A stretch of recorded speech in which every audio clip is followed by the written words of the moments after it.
14 8 اگست کے حوالے سے اس پنڈال میں تشریف فرمائیں۔ بلوچستان کے سیاسی رہنما معین خان بلوچ صاحب اور اسلم بلوچ صاحب، قاسم صاحب کو بھی میں خوش آمدید کہتا ہوں۔ آج 14 8 اگست کا ہم 9ویں برسی منا رہے ہیں، اور یہ برسی ہم متواتر 9 سالوں سے ہم یہ منوا رہے ہیں، اور ہم آج بھی یہی ایک سوال کرتے ہیں کہ 14 8 اگست کے ان شہیدوں کو، یہ وہ عام شہید نہیں تھے۔ علی احمد پور صاحب نے کہا کہ یہ وہ جدوجہد کرنے والے ساتھی تھے،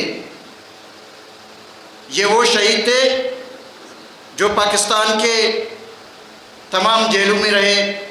شہید باز محمد، شہید قاہر شاہ، داؤد قاسی سمیت تمام وہ شہدا ایک سیاسی کارکن تھے۔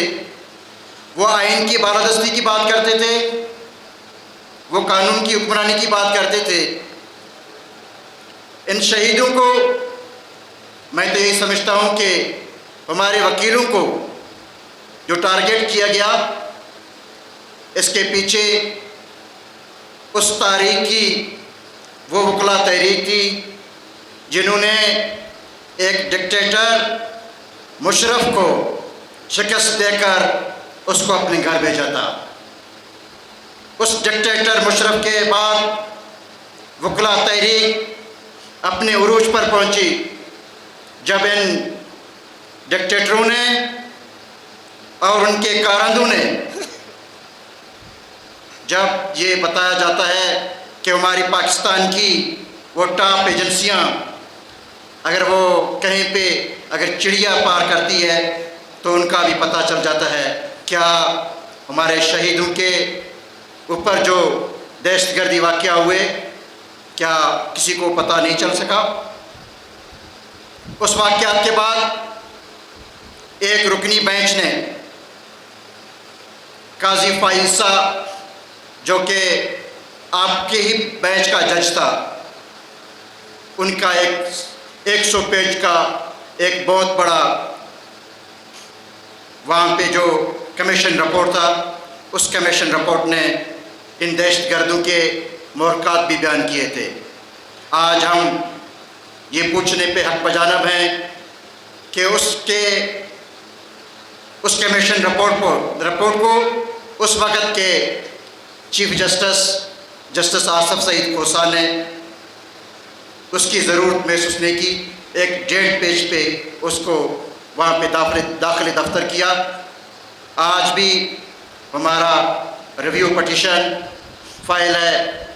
میں سپریم کورٹ سے یہ پوچھنا چاہتا ہوں، اگر آپ میں یہ جرت ہے، جو قاضی فائز صاحب نے اس ایجنسیوں کے نام بتائے، آپ اس پہ ایک آرڈر کر دیں۔ اگر آپ آزاد ہیں، اگر آپ کی عدلیہ آزاد ہے، تو آپ اس پہ ایک ضرور ہمارے اس ریویو پٹیشن کو سن لیں۔ آج آپ دیکھ رہے ہیں 2 دن سے کوئٹہ میں انٹرنیٹ کا سروس نہیں، بلوچستان پورے پاکستان سے کٹا ہوا ہے۔ آج بلوچستان سمیت پورے پاکستان دہشت گردی کی لپیٹ میں ہے۔ ہم اربوں روپے اس امن اور بجٹ کے نام پہ خرچ کرتے ہیں۔ کیا ہم یہ نہیں پوچھنے کا حق نہیں رکھتے ہیں کہ اربوں روپیہ بجٹ دینے کے باوجود آج بھی خیبر پختونخوا میں، بلوچستان میں ہمارے آئے روز ہمارے لاشیں گرتی ہیں؟ کدھر کے ہمارے امن قائم کرنے والے یہ ادارے؟ یہ بلوچستان حکومت کا ایک نوٹیفیکیشن ہے کہ شام کے 5 بجے کے بعد آپ سڑکوں پہ سفر نہ کریں۔ تو کیا آپ کا جو انتظامیہ، آپ کی جو حکومت کہیں کچھ ہے؟ آج اس ملک میں نہ تو بجلی ہے، نہ تو اس ملک میں روزگار ہے، نہ مہنگائی کا اتنا عالم ہے، نہ تو اس ملک میں امن ہے، نہ تو اس ملک میں حقیقی معنوں میں کوئی آزاد عدلیہ بھی ہے۔ 26ویں آئینی ترمیم نے ہمارے عدالتوں کا جو حشر کیا، آپ نے ہمارے آئینی بینچ کے 3 فیصلے آپ کے سامنے آئے۔ پہلا فیصلہ، سپریم کورٹ یہ کہتی ہے کہ سیولین کی آرمی عدالتوں میں ٹرائل ہونا چاہیے۔ میں سپریم کورٹ سے پوچھتا ہوں، کیا آئین کا آرٹیکل 10A اس فیئر ٹرائل کا حق سیولین کو نہیں دیتا، جب آپ یہ کہیں کہ سیولین کی ٹرائل فوجی عدالتیں میں ہو؟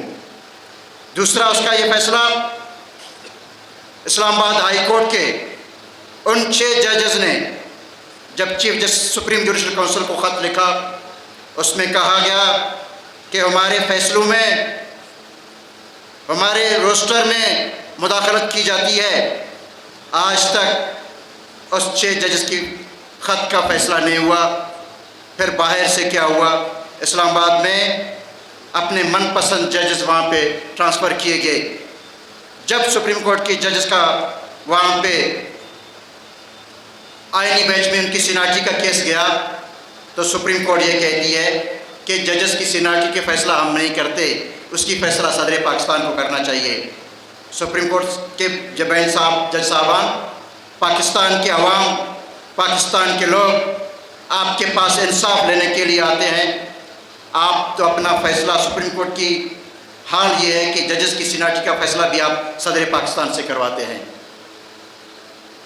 تیسرا بڑا فیصلہ، مخصوص نشستوں کا، جب منصور علی شاہ کی قیادت میں اکثریتی بینچ نے جب مخصوص نشستوں کے لیے کہا تھا کہ مخصوص نشستیں پی ٹی آئی کی ہیں تو پی ٹی آئی کو ملنے چاہیے تھی، لیکن وہ اکثریتی بینچ کا فیصلہ اقلیتی بینچ نے بدل دیا۔